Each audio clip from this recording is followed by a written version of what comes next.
This took place about 10 years ago when I was a freshman in college.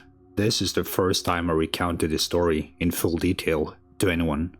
I attended college in a rural mountain area in the northeast, a small school tucked away in the rolling hills of the mountains, the type of place where the beauty and casual grace of nature is juxtaposed by the ugliness of humanity. The newspaper was ultra-constructive, and you couldn't sojourn too deeply into the woods beyond a few trees without seeing some trace of meth activity. You know the type of place I mean. Anyway, one of my new friends from college discovered somehow an abandoned train trestle deep in the woods about 5 miles from campus, in no man's land, basically. I don't remember how he found this place because it was very much off the beaten path. The trestle crossed above a river which placidly flowed about 40 feet below. It was actually quite beautiful, and we began going there maybe 3 times a week, just chilling on the trestle, watching the water below and the open sky above. We'd drink 40s there, smoke a bowl there, bring girls there. We began jumping off the trestle into the water below and then climbing back up. It was just a very college-y thing to do. Our chill spot, basically.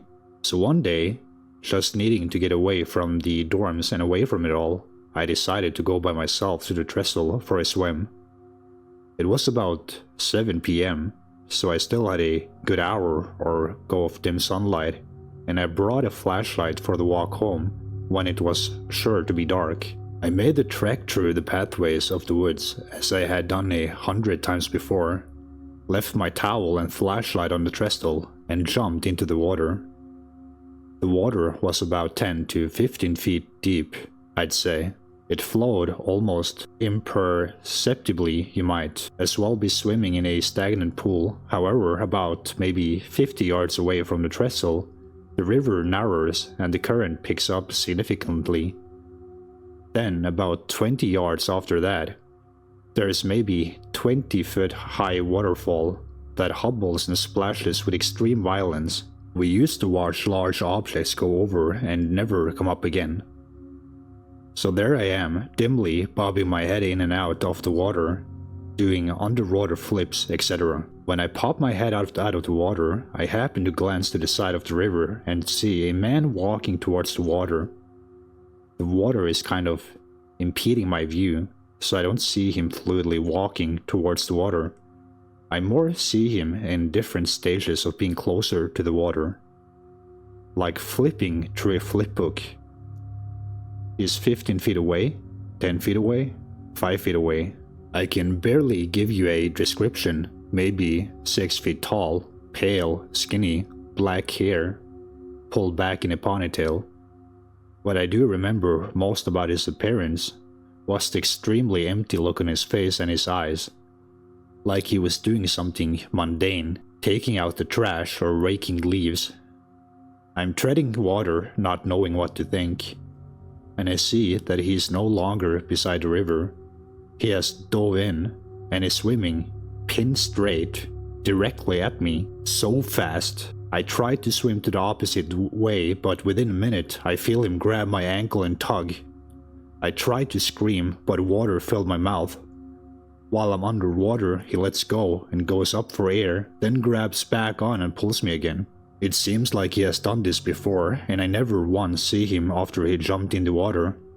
He is gradually pulling me to where the current picks up before the waterfall. I start to realize this and I'm just fucking flipping out, kicking, screaming, cursing to no effect. Finally, I feel the current start to take me, and as I twist away towards the waterfall, I look back and see this fucking guy just casually swimming back to where he jumped, not even looking at me. This is by far the scariest moment of my life.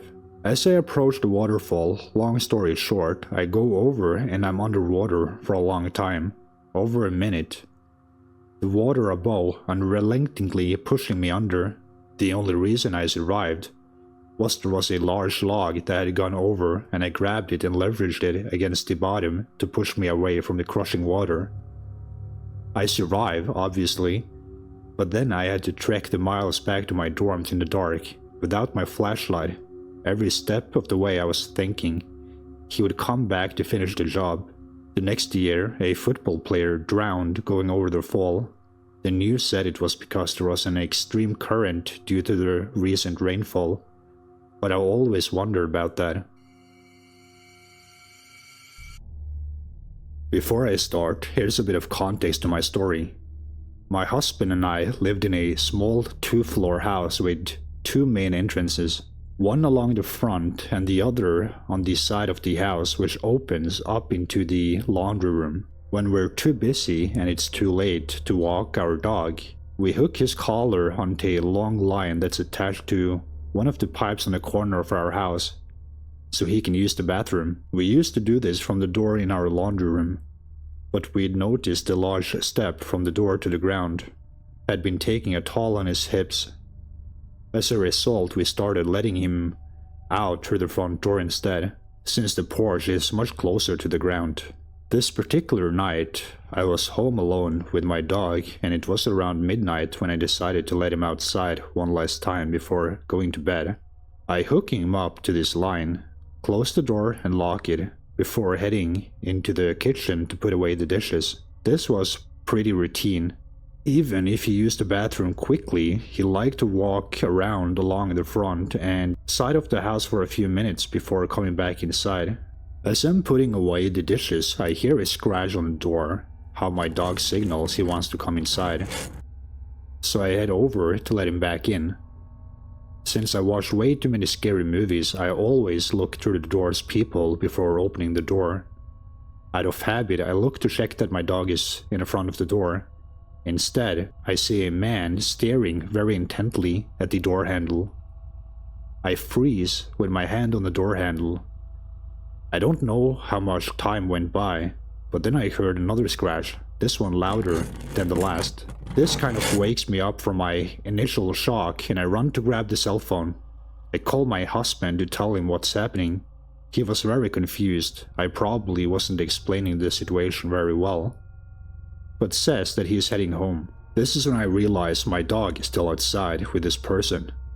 I head back to the front door, trying to make as little noise as possible, to check whether the stranger is still there. Like before, he's standing there, head bowed looking at the doorknob. I tiptoe over in the laundry room and slowly open the door as quietly as possible. I can't see my dog anywhere, and the side of my house is covered in gravel. I know I couldn't step outside without making a lot of noise.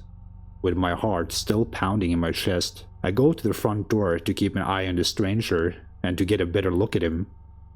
I considered calling the police, but I didn't feel they would take me seriously, since all this man is doing was standing in front of my house. I tried taking a picture of him with my cell phone, but my camera was only able to take pictures of the people and not the images behind the glass. All of a sudden, the man looks up directly at me. I swear, he knew I was there. He glares at me, then opens his mouth to show his taunting, malicious grin. He stood there that way for a few seconds. With that, he turns around and starts to walk down the street. I stay in the same place, almost expecting him to rush back and start pounding on the door. Luckily, my husband got back after a few minutes.